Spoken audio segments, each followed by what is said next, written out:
All right, this is freaking amazing.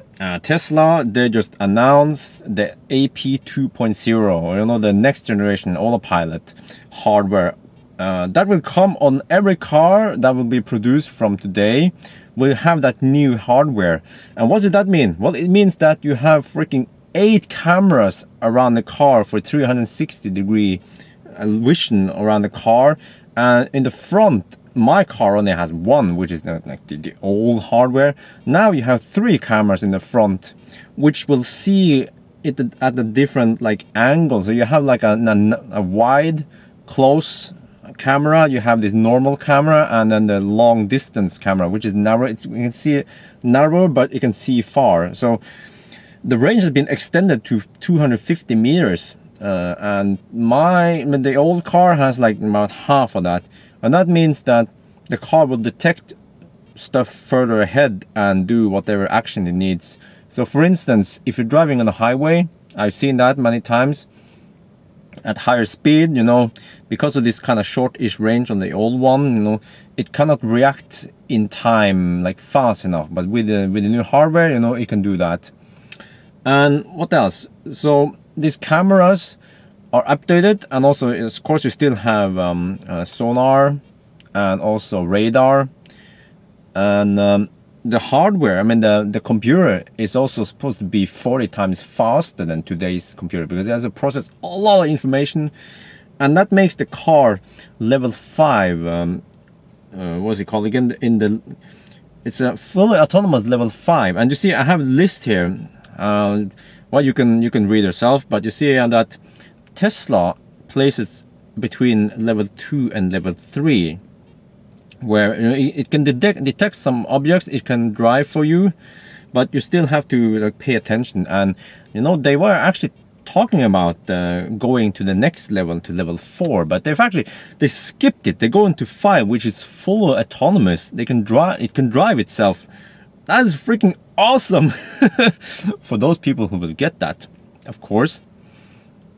And so there are actually lots of articles. You guys who watch this video, you'll probably read about this already. So there's actually no point for me to repeat all of this. You already know it. But in case you don't know it, I can link to some articles on Electrek, and also Tesla's own blog. And also Tesla had made a video where they demonstrate how this thing works. And again, okay, yeah, it's not ready yet, just like Autopilot was demonstrated many years ago, and then it took a while before it was actually, released. Well, it's still beta, actually. It's still called beta, yeah. So it's not like you're not going to get it tomorrow. So it can take like 2-3 years before you get it. Tesla says 2018. We don't know yet. I have no idea, frankly. But so basically, the car will drive itself without having a human to take over. Because with all those sensors, it will drive. In theory, it will drive better than a human.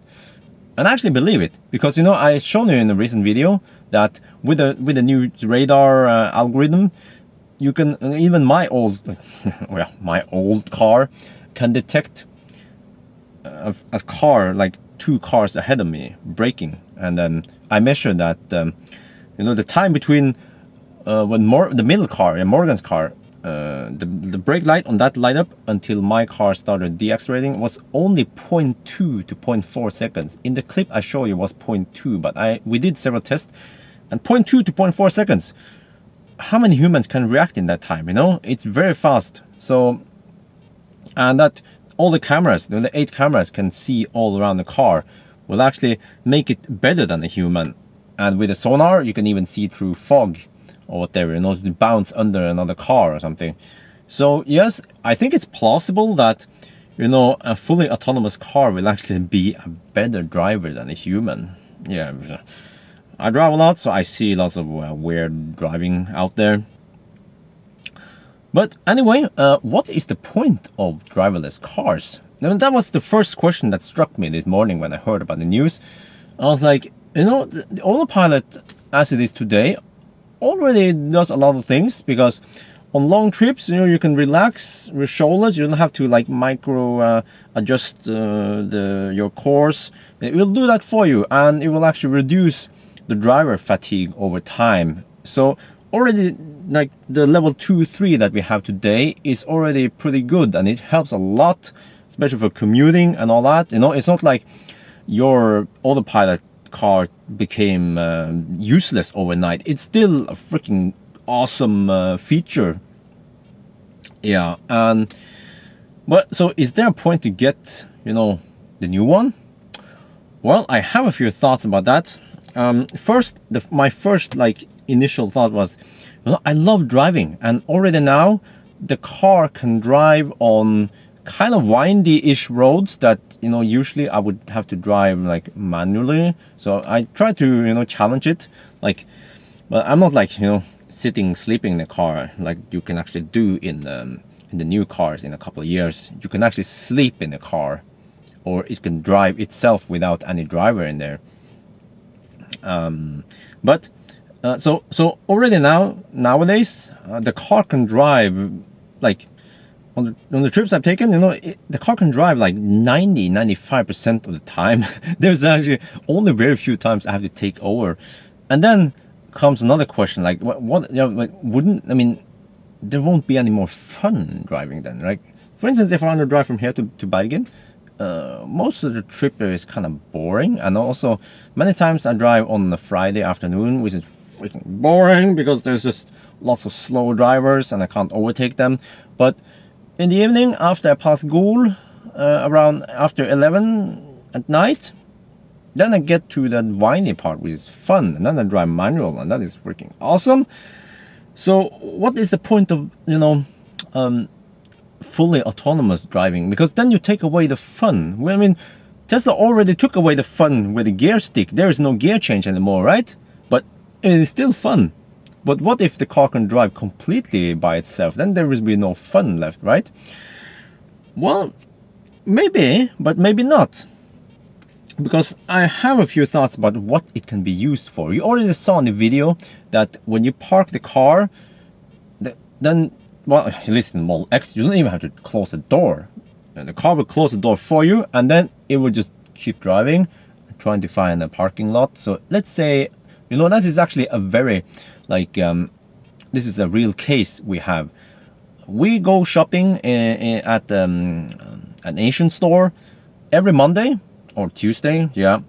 And then when we go downtown, me and wifey, yes, we have to spend like 10-15 minutes trying to find a parking spot. And well, there are some charging spots too, but I don't really need to charge there, so I don't want to take up those spots. But actually, well, it depends. Sometimes I need to charge there. Like today, it's Thursday. I have to get as much juice as possible, and I only have slow charge. So whatever juice I can get, I will take it. But anyway, so I have to drive, trying to find a parking lot, and maybe I end up, have to park somewhere kind of far from where we are shopping, and then we have to walk like 10 minutes. And then, well, it's especially worse in the case on the way back, because then we have to carry all the groceries on the way back, and who has to carry that? Well, I don't know. So we waste time looking for parking spot. But wouldn't it be great if we can just stop in front of the store, go outside, the car will try to find a parking spot for us? Maybe, I don't know how they do that, if we have preferred spots. And of course, the car will have to learn a lot, because it has to know the road markings, it has to know the signs for every country. It actually has to recognize, I don't know if it will have to know Norwegian, because or any other country language, because it has to know the sign under some of the, there will be a text under certain signs saying something like maybe an exception or something. So it has to learn all of that. Of course, it can learn from, you can program it that based on location, but the location is kind of dumb, because the location can change just like any GPS can change. But if you learn the car to read sign, then it will work anywhere, at least in that country or in that region or whatever. But if we can do that, in a given, let's say, I'm just dreaming here that we can just go outside, I mean, we can just exit, go shopping, the car will just drive. And actually, well, now it comes to a moral question. Like, if it doesn't find a parking spot, it can just keep kind of circling around until I summon it. Then it will come back, you put in groceries, drive back home. Yeah. And of course, yeah, whether it's a smart move to do that, just keep the car circling around, because eventually everyone will do that, right? And you have a freaking lot of cars driving around with no drivers. They're not going anywhere, just circling around the neighborhood.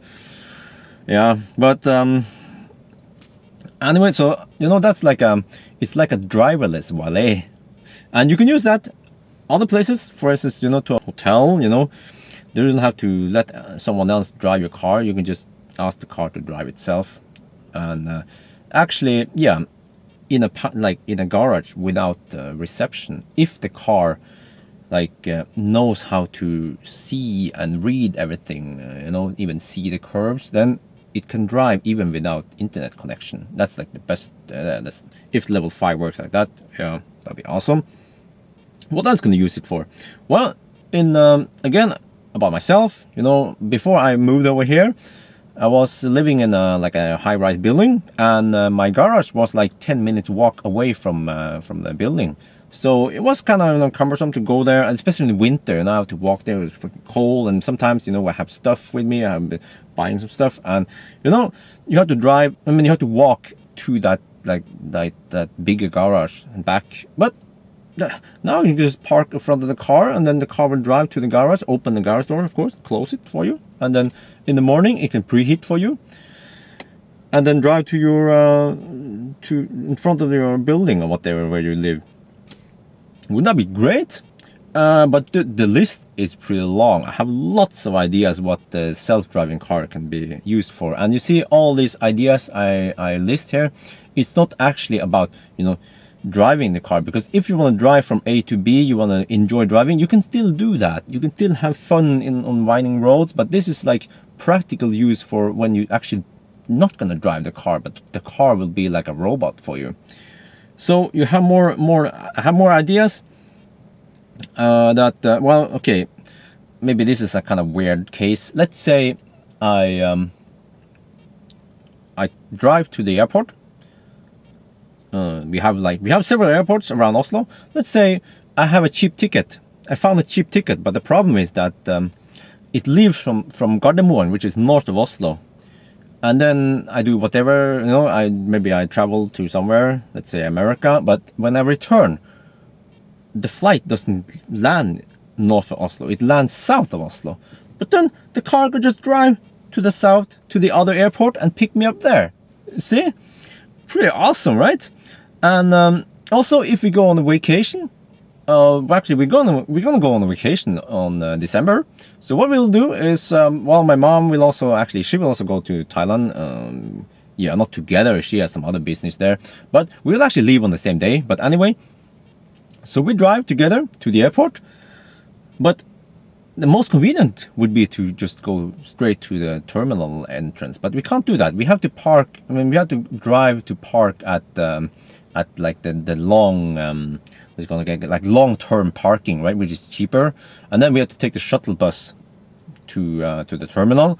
But what we could have done, of course, is that just drive straight to the terminal entrance, take out the luggage.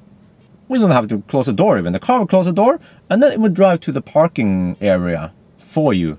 Or even better, because we're gonna go there for 2 weeks, right? And 2 weeks, you have to pay about 600. We have to pay like $80, 80 euros for the parking. The car could just drive home, come home here, and just sit here.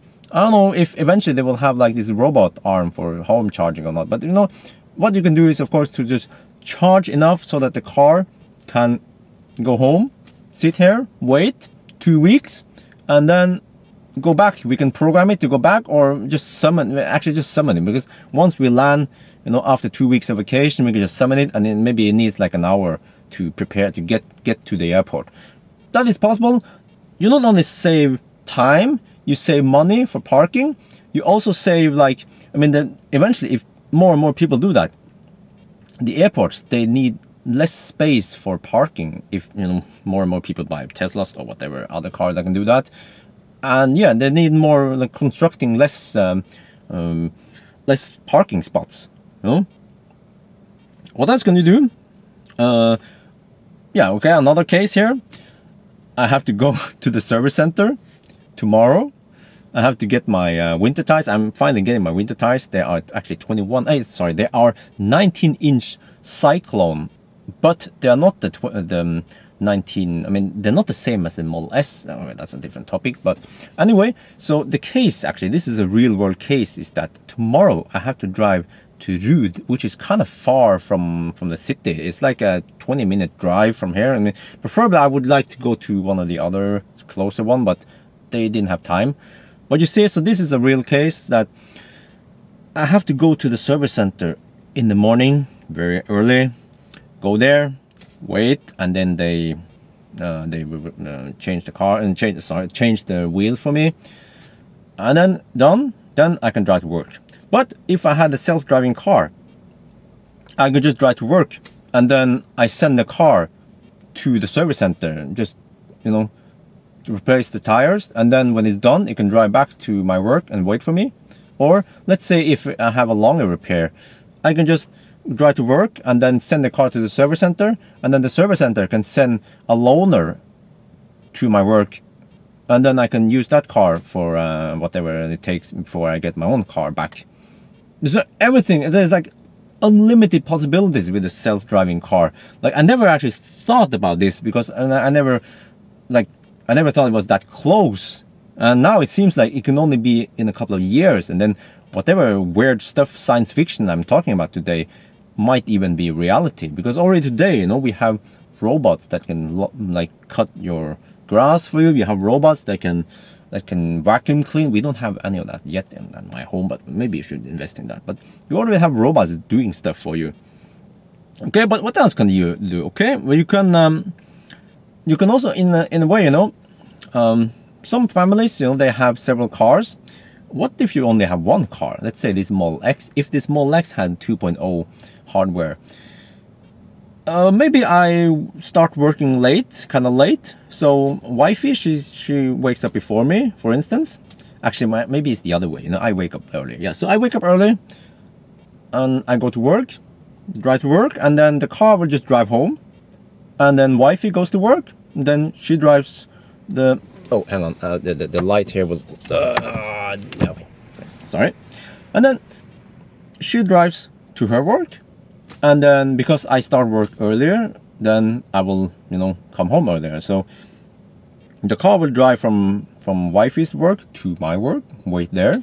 Then I finish work, I come home, I do whatever. Maybe the car will then just drive to pick up wifey, and then she comes back. Then you can actually only have one car and share that between the family members. Because, I actually talked to my wife about this feature, and she was like, she didn't like the idea that you can share the car with strangers. And, frankly, I don't like that either. But you can share it between family members or maybe close friends. And of course, if people want to do that, they can always do the whole, the ride-sharing thing. It's like a test. They will probably announce that as a program where you can make money, but it has to be under Tesla or something. That's another topic. But okay, what else can you do? Well, I don't know if you have the balls to do that, but you could send the car to the kindergarten to pick up your kids, and then you don't have to waste your time driving there. But then again, I guess it's also, it's some of the bonding, right? You want to go there, pick up the kids, and then come back. But we never know. It might be a cool thing in the future that someone's kid is like, "There's my ride.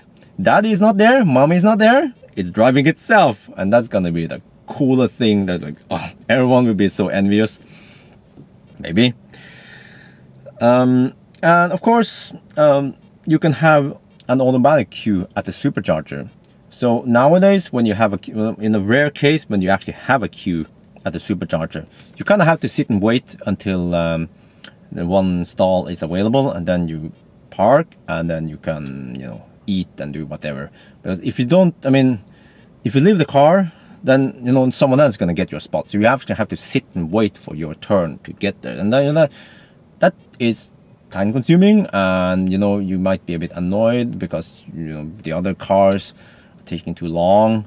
So there are lots of possibilities here, because I have actually seen it in social media that on some superchargers, for instance, Lillehammer, there's a nice restaurant, Marché. People have been complaining that there's been some queues there at the supercharger, and people have been waiting, and then some people notice that some of the cars there are already fully charged. You can see that because it's not pulsating anymore. It's constant, so it means that the car is it's finished charging, and the owner is too lazy to go out and move the car. So with automatic, I mean, if you can do it by itself, you have there's another video. Yeah, you've probably seen it. They have that snake arm thingy that will connect and disconnect from it's actually automated charging cable. So I believe eventually the supercharger will have that cable. And so what's going to happen in a couple of years is that you go to a supercharger, you just you exit, do whatever you want to eat, go to the restroom, and then the car will, if there are available stalls, it will just back up and then park, plug it in, charge to whatever you set it to, or even charge to whatever you want. The trip trip planner needs, like, instructs it to do. And then when it's finished, unplug, move the car, and it should also know the location there and move it to a regular parking spot so that other people can park and charge there, manually or automatic. We don't know how it's going to be, because there will always be a mix between the new cars and the old cars, And about the queuing up, well, there are some challenges there, because old cars will have to queue up manually, whereas the new cars, they will do it by themselves. The Tesla could solve that by having an integrated software in the car, in even the old cars, where you will get a line in the whatever, and I believe they can even program it so that if you say, let's say, you enter there, you have to confirm that you want to get in line, because the system will know that all the supercharger stalls are in use, and then first come first serve. You go there, pick up like a ticket, not a line. It's not a physical ticket, but you get a line, and even if someone else wants to hog your space, they will not get charged. It's very easy to do that, implement that.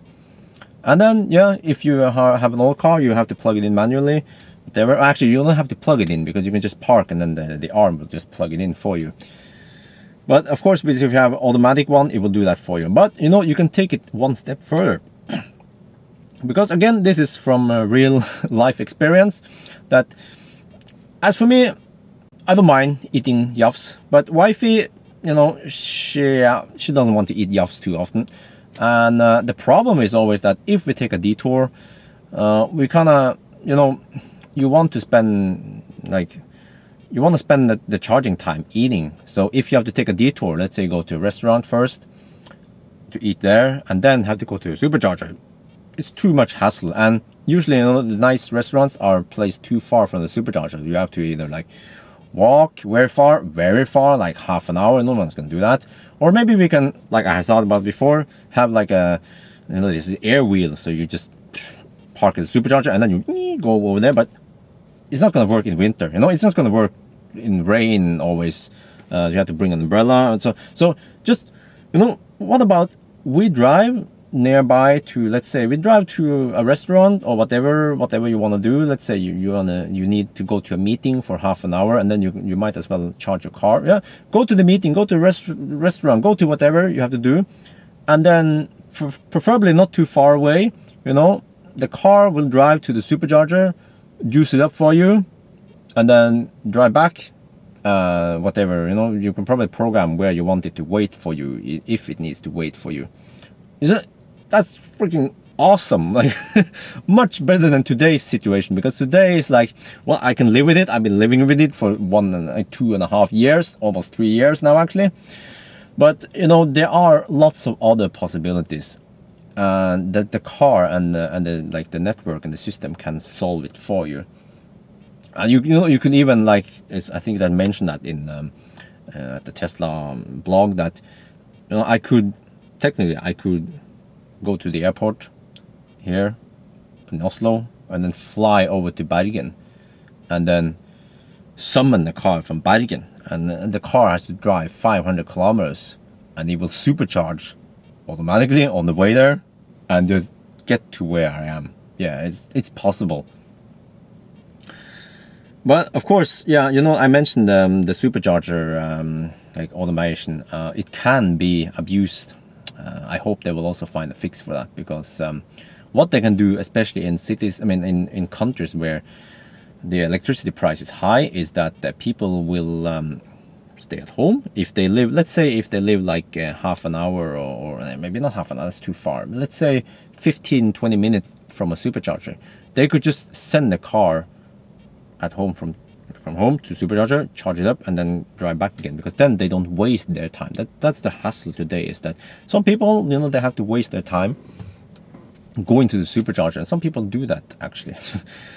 But I hope they find a solution for it. Yeah, you don't want local people to charge at the supercharger just to save some money. And today, yeah, the reason why you don't want to do it today, well, there are several reasons, is that don't like take up that supercharger stall for other people who actually need it on long trips. I mean, if you're home, you want to charge at home.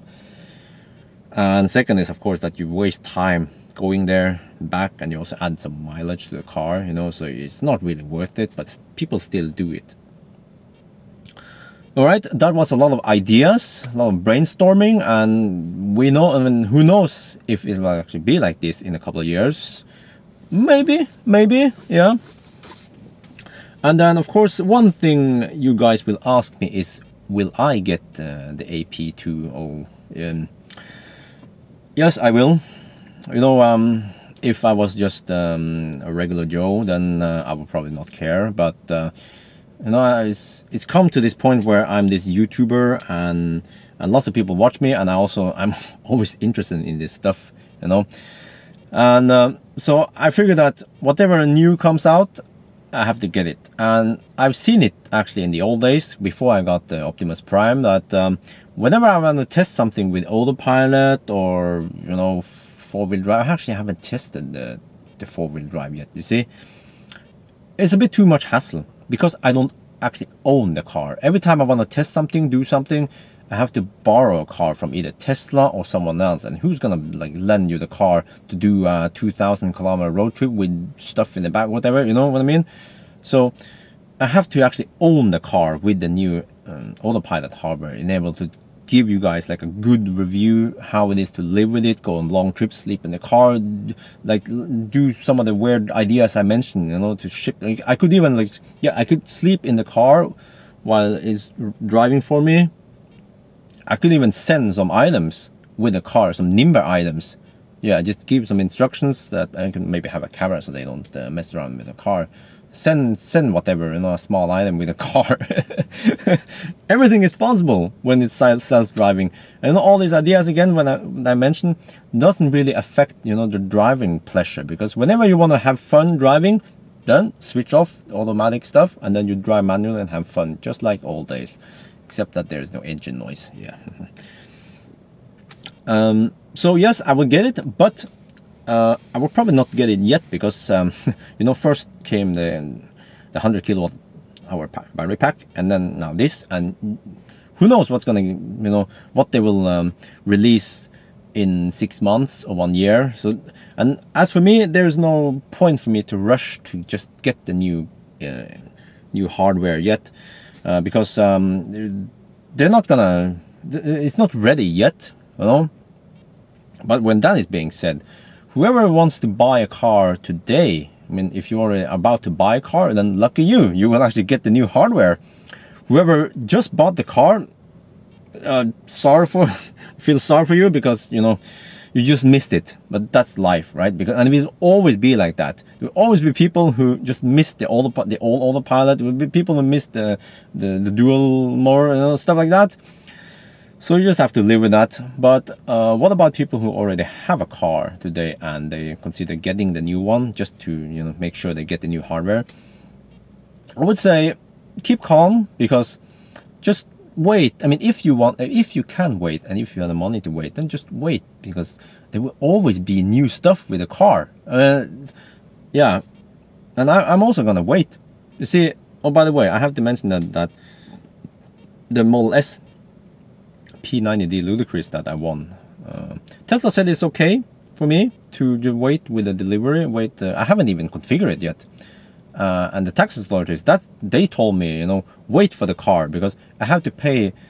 Well, it hasn't been decided, but they estimated, or they said that most likely, possibly, I have to pay 50% tax on Optimus Prime, this Model X that I won, and I also have to pay 50% tax on the Model S. So it's freaking lot. So basically, it means that the price for the Model S that I will take delivery next year will pay for itself, the tax for itself and tax for this car. Yeah. So many of you guys think like I want 2 cars for free. It's not really that. Yeah, the government take 1 car. Yeah, welcome to Norway. So yeah, so that's what I'm gonna do. I'm gonna wait, and the reason why I want to wait is that the tax authorities told me if I get 2 cars this year, then they count it as freaking millions of income. But if I get next year, then the income will be moved to next year and lower. And in Norway, the higher income you have, the more tax percentage it is. So yeah, so I'll wait with that. But it crossed my mind that if I get the Model S, it will have the new hardware. But will I go back to Model S? Most likely not, because I love the Model X so much. I already told that in the previous video. I love the nice space here, and well, as for now, we have tow bar, but that could change. Maybe next spring, Tesla announces we have tow bar now in the Model S. Oh yeah. But even still, if the Model S gets the tow bar and all the nice features, I still want to use the Model X. It's just my choice, yeah. So that means I have to sell the Model S. Sorry, did I say Model? I want to use the Model X, yeah, and I will just sell the Model S. And I'm guessing that maybe in a couple of years, let's say in 1 to 2 years from now, we'll see, around there, then I might change car. And we don't know what's out there yet, but as of today, if I want to change today, I would get a 100D. So I'm going to explain a little bit why I would choose a 100D. A P100D will of course be a lot better with Ludicrous. It is freaking powerful, but I don't need that superpower. I mean, it's nice, of course, but most of the time I don't need it. I don't use it. I live in Norway. If I was living in Germany, maybe I would get it. Well, in Norway, you don't need it. Like most of the time, I only use a quarter, not even that, of the pedal, And the 100D or the 90D is already pretty powerful. And the reason why I want those cars is because it has a smaller rear motor and is more efficient. So this is something I experienced when I use Neil's car in America, which is a 90D. This is a P90D, bigger rear motor, more efficient motor, and I need the range. So but that's 100D. In 2 years, well, Elon said they're not gonna make any bigger battery packs. Well, okay, if that is true, then I guess I'll go with the 100D, and maybe by that time it could be 100 kilos lighter. Or maybe if there's like a 120D or 100 whatever D, I might get it, but I'm not going to get the performance. I'm not going to get Ludicrous.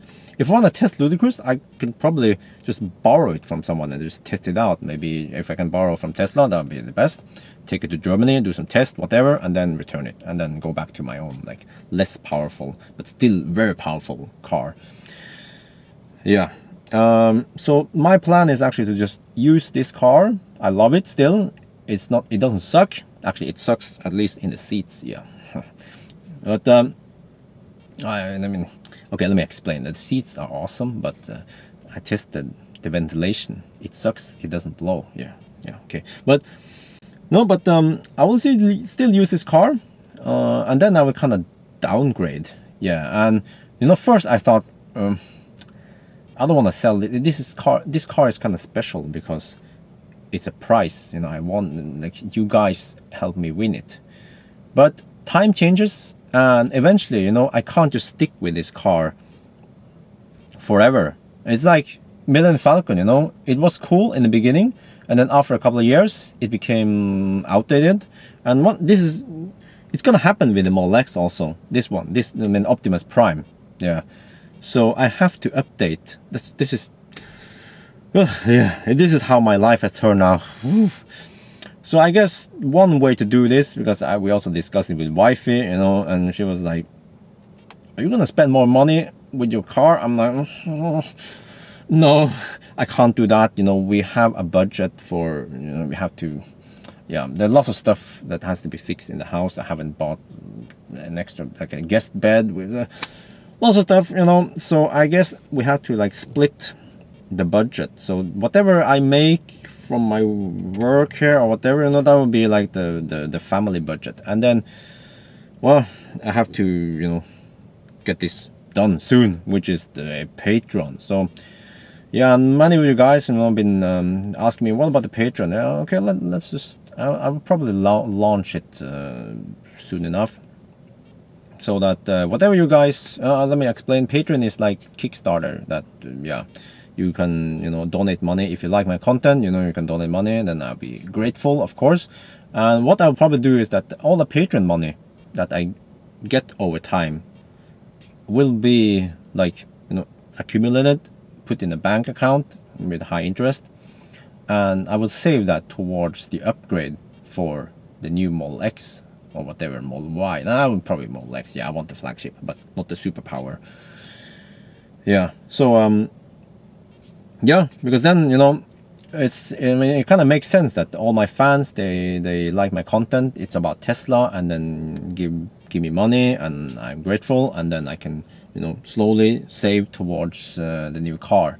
But we don't know, I might not even need to put in that much money, because it depends how much I drive this car and how much it de-evaluates towards the new car, because I'm like kind of downgrading in power, and it will gain some mileage. Then maybe, you know, that extra money I had to pay between might not be that much. But I want the biggest battery pack. That is very important for me. Big battery pack. What else? Oh, tow bar. The winter package. Do I really need it? Extra? Nah, but you know, I will yeah, spec it up when that time comes. But it's not today. It's at least 1 to 2 years from now. So, oh man, the lights keep switching off. I hope I don't like overheat them. Are they warm? I don't know. They're cold. No, I think some people actually said that, you know, the makeup lights, they might switch off automatically after 10 minutes to not overheat. They're not hot at all. Yeah, but I guess that was a long video, and I didn't really talk too much about, you know, the car, the new features itself, because you can read about it and look at the videos other places. This video is mainly, you know, my ideas about what the car can be used for, and also the fate of Optimus Prime and what's gonna happen in the future for me. So yes, pretty cool. Okay, this is my temporary studio, by the way. But you know what? We a little off topic here, but I think we have actually agreed now that, with my wifey, that I will get my own dedicated room in the basement. So I'm gonna cover that with acoustic foam and some stuff, and maybe some extra lights, and then I can use that room as my YouTube studio. Yeah, it's gonna be nice, but I need time and money to fix that eventually. And I also I think I need a carpenter. Wonder who can help me. Jürgen, he's a carpenter. No, but yes, so I guess that's it for now.